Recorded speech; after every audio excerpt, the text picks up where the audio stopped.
Party के राष्ट्रीय कार्यक्रम के सह-प्रभारी CRP सिंह जी और भारी संख्या में उपस्थित बदरपुर विधानसभा क्षेत्र से सभी उत्साही मतदाता भाइयों बहनों,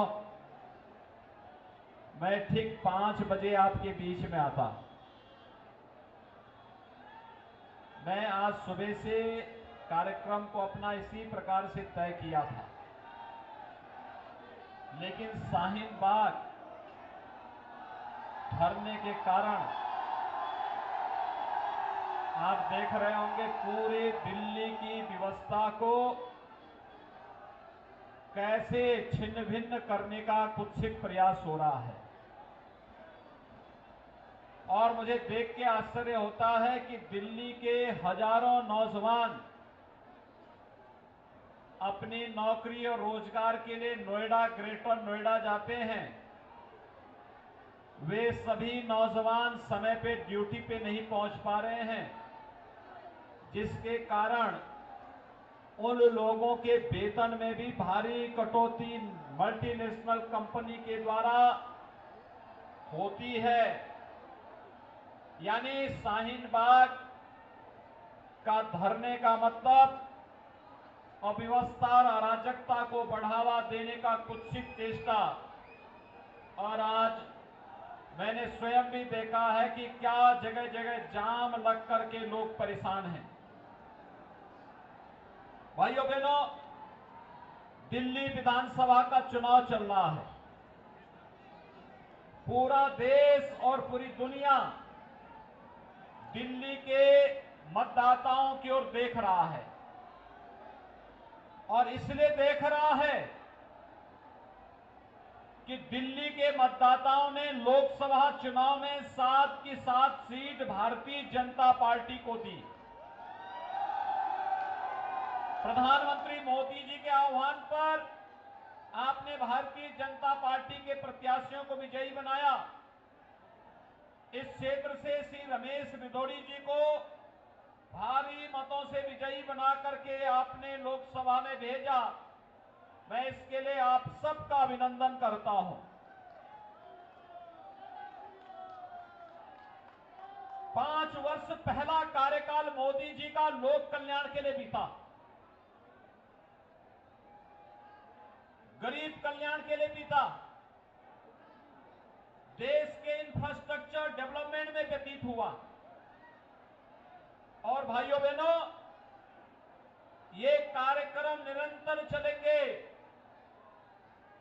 गरीबों को मकान देने का हो, गरीबों को शौचालय देने का कार्य हो, गरीबों के लिए विद्युत के कनेक्शन हो, गरीबों के लिए रसोई गैस का कनेक्शन हो, प्रत्येक गरीब को 5 लाख रुपए की आयुष्मान भारत की स्वास्थ्य बीमा की योजना हो, हर किसान को किसान सम्मान निधि देने का कार्य हो।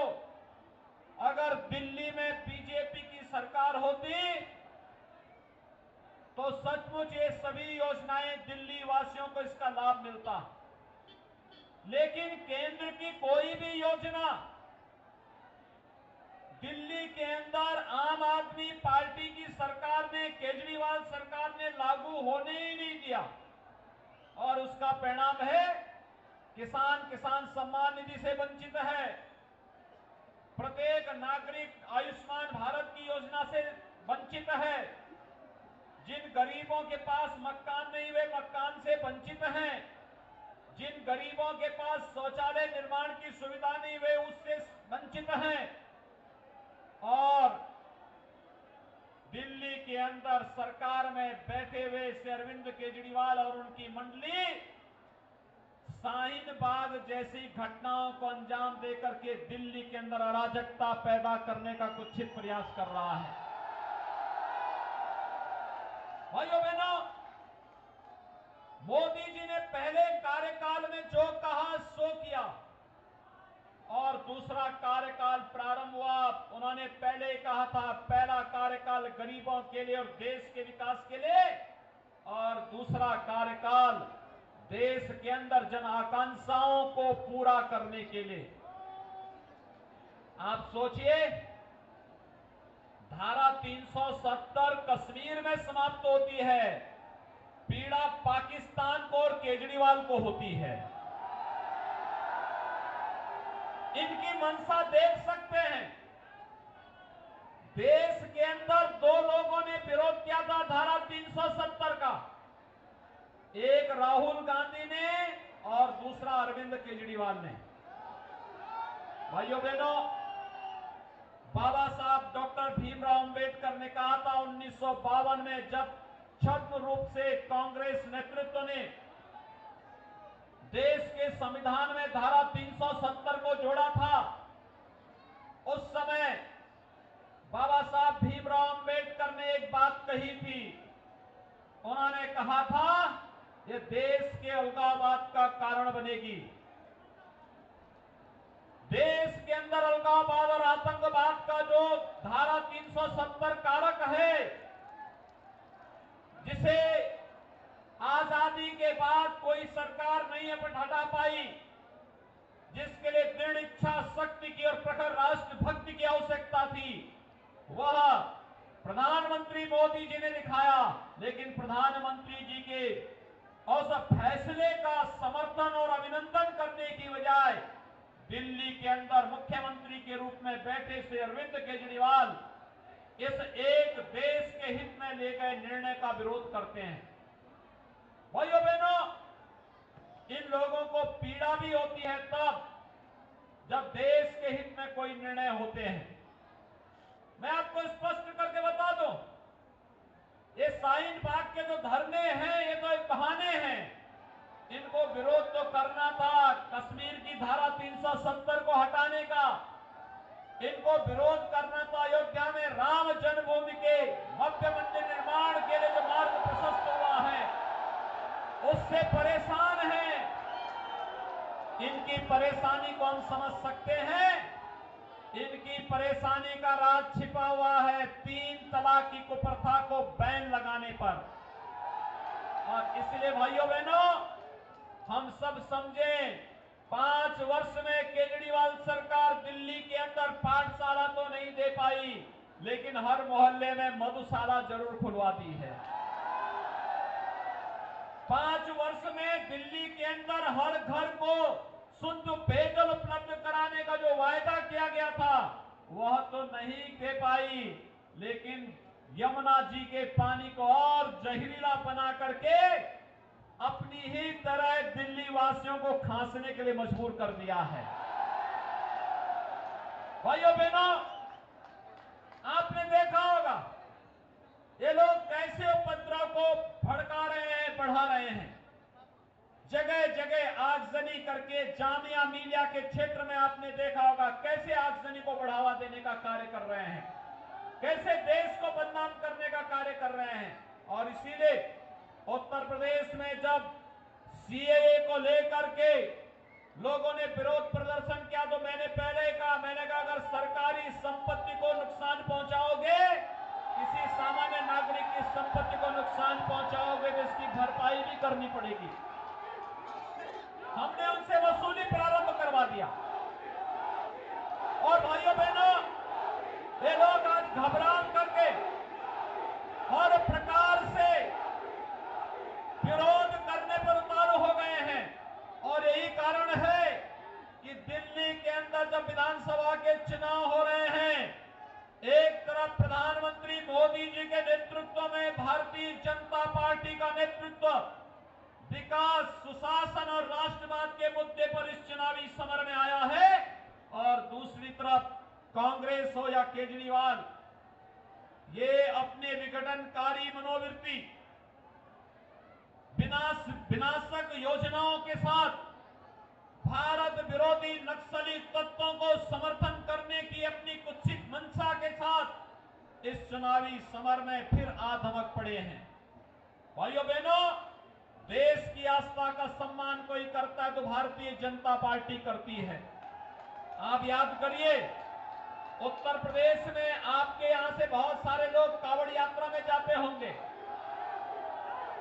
और कांवड़ यात्रा में आपने देखा होगा 2017 के पहले कांवड़ यात्रा में कोई जाता था, वो बेचारा भक्ति बाद में करे, पहले उस पे पुलिस के डंडे पड़ते थे। वहां पे डीजे नहीं बजाने दिया जाता था, शंख नहीं बजाने दिया जाता था, घंटा नहीं बजाने दिया जाता था, घड़ियाल नहीं बजाने दिया जाता था। सरकार की ओर से प्रोत्साहित करने की बजाय लोगों को परेशान किया जाता था। लेकिन जब 2017 में भारतीय जनता पार्टी की सरकार उत्तर प्रदेश में आई और मैंने एक ही बात पूछी कि आखिर कांवड़ यात्रा की व्यवस्था क्या है, तो मुझे बताया गया कि साहब इसमें ये डीजे नहीं बजेगा, घंटा शंख नहीं बजेगा। तो मैंने तब भी कहा था कि भाई देखो, एक कांवड़ यात्रा है, शिव भक्तों की यात्रा है, ये भक्ति के साथ भजन गाते हुए जानी चाहिए, डीजे को परमिशन मिलनी चाहिए, शंख बजाने देना चाहिए, घंटा घड़ियाल बजाने दो, और साथ साथ उनके स्वागत की तैयारी भी करो और हेलीकॉप्टर से पुष्प वर्षा भी करो। लोगों ने कहा दंगा हो जाएगा। मैंने कहा भी देखो, हमारे यहां जब कोई भक्ति में रमता है तो वह दंगा फसाद में विश्वास नहीं करता। हम दंगा फसाद नहीं करते। हम हर एक व्यक्ति को सुरक्षा की गारंटी देंगे। हर मत, हर मजहब का अनुयायी जब पूजा पाठ कर सकता है, अपना मजहब के अनुसार अपने कार्यक्रमों को संपन्न कर सकता है, तो कांवड़ यात्रियों पर हमला करने का मतलब क्या? जो हमला करेगा तो फिर गोली से नहीं, उसको पुलिस की गोली समझाने का कार्य कर देगी। और भाइयों बहनों, आज मैं आप सबसे ये कहने के लिए आया हूं, एक तरफ आस्था का सम्मान और दूसरी तरफ दिल्ली के अंदर 1731 उन अनऑथराइज्ड कॉलोनियों को नियमित करने का प्रधानमंत्री मोदी जी का फैसला। मैं जानता हूं अनऑथराइज्ड कॉलोनियां थी, उनको प्रधानमंत्री आवास नहीं मिल सकता था, उन्हें शासन की कोई योजना का लाभ नहीं मिल पाता था। ये लटके हुए तार न जाने कितने निर्दोष लोगों की जान ले लेती थी। केजरीवाल को इसकी चिंता नहीं, प्रधानमंत्री मोदी जी को चिंता हुई। उन्होंने 1731 कॉलोनियों को नियमित करने का आदेश भी जारी कर दिया है और दिल्ली विधानसभा चुनाव में भारतीय जनता पार्टी की सरकार बनाइए। हर गरीब के पास होगा उसका अपना मकान। ये लटकते हुए तार अंडरग्राउंड हो जाएंगे, सड़कें चौड़ी होंगी और हमेशा के लिए दुर्घटना का समाधान हो जाएगा। यमुना का जहरीला पानी नहीं, बल्कि गंगा नहर का मीठा पानी दिल्ली वासियों को पीने के लिए मिलेगा और दिल्ली के अंदर यमुना भी गंगा जी की तरह शुद्ध और सुंदर होगी। यही कहने के लिए आज आपके बीच में मैं उपस्थित हुआ हूं। भाइयों बहनों, आतंकवाद के प्रति जीरो टॉलरेंस की नीति के तहत भारतीय जनता पार्टी कार्य कर रही है। मोदी जी के नेतृत्व में पूरी मजबूती के साथ देश आगे बढ़ रहा है, लेकिन केजरीवाल एंड कंपनी को यह सब अच्छा नहीं लगता। उन्हें तो शाहीन बाग को प्रायोजित करने और शाहीन बाग में बिरयानी खिलाने से ही फुर्सत नहीं है।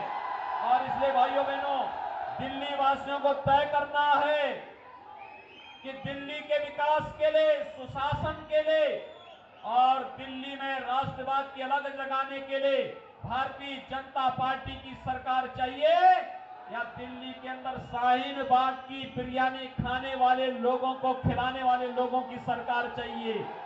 हर दिल्ली वासी परेशान है शाहीन बाग जैसी घटनाओं से और इसलिए मेरा आप सबसे अपील है, श्री रामवीर सिंह बिदोड़ी को भारतीय जनता पार्टी ने अपना प्रत्याशी बनाया है। भाइयों बहनों, आप सब जानते हैं श्री रामवीर सिंह बिदोड़ी जी को। थर्ड विधानसभा में ये दिल्ली के सबसे अच्छे विधायक थे और विकास की एक योजना जब रमेश जी के साथ मिलकर के आगे बढ़ाएंगे तो ये बदरपुर क्षेत्र दिल्ली का सबसे सुंदर और सबसे समृद्ध क्षेत्र बनेगा। ये मैं आपको विश्वास के साथ कह सकता हूं। आप सबसे अपील, 8 फरवरी को होने वाले चुनाव में भारतीय जनता पार्टी का चुनाव चिन्ह कमल का चुनाव चिन्ह, कमल निशान पर भारी मतों से भारतीय जनता पार्टी के प्रत्याशी को विजयी बना करके किसी भी प्रकार की समाज विरोधी, विकास विरोधी, राष्ट्र विरोधी गतिविधियों को मुंहतोड़ जवाब देने का कार्य करेंगे। यही अपील करते हुए मैं देता हूं वाणी को विराम। जय जय श्री राम।